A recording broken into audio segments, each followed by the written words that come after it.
दो पक्के दोस्त। एक बार की बात है, एक जीवंत गांव में एम्मा और लिली नाम की दो छोटी लड़कियां रहती थीं। वे बहुत पक्की दोस्त थी, दोनों हर पल साथ बिताती थी। चाहे वो गलियों में खेलना हो, किसी पेड़ के नीचे रहस्य साझा करना हो या बस साथ घूमना हो, उनका बंधन अटूट था। एक दिन धूप भरी दोपहर में एम्मा और लिली ने नदी के किनारे पिकनिक मनाने का फैसला किया। उन्होंने अपना कुछ खाने का सामान साथ लिया और अपने पसंदीदा स्थान पर चली गईं। जैसे ही वे बैठी और अपने भोजन का आनंद लेना शुरू किया, एम्मा ने नदी के किनारे के पास एक छोटा चमकदार पत्थर देखा। वो इतनी खूबसूरती से चमक रहा था कि वो उससे अपनी नजरें नहीं हटा पा रही थी। देखो लिली, वो कितना सुंदर है, एम्मा ने पत्थर की ओर इशारा करते हुए कहा।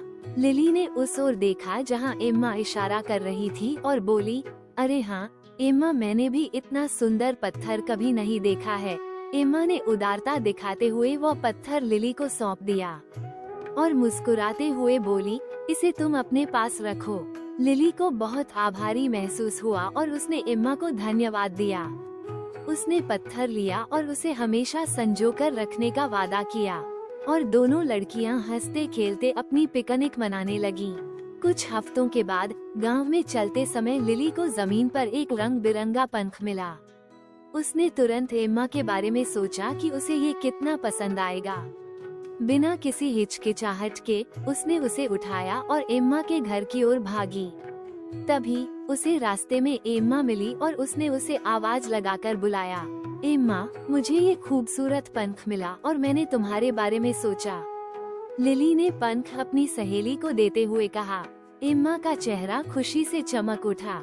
धन्यवाद लिली, ये बहुत अद्भुत है। उस दिन से एम्मा और लिली ने अपने छोटी छोटी चीजें एक दूसरे के साथ साझा करना जारी रखा।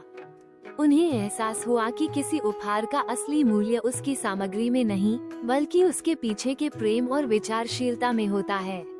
इस कहानी से हमें ये सीख मिलती है कि सच्ची दोस्ती दयालुता और उदारता पर बनी होती है और देने की खुशी प्राप्त करने की खुशी से अधिक होती है।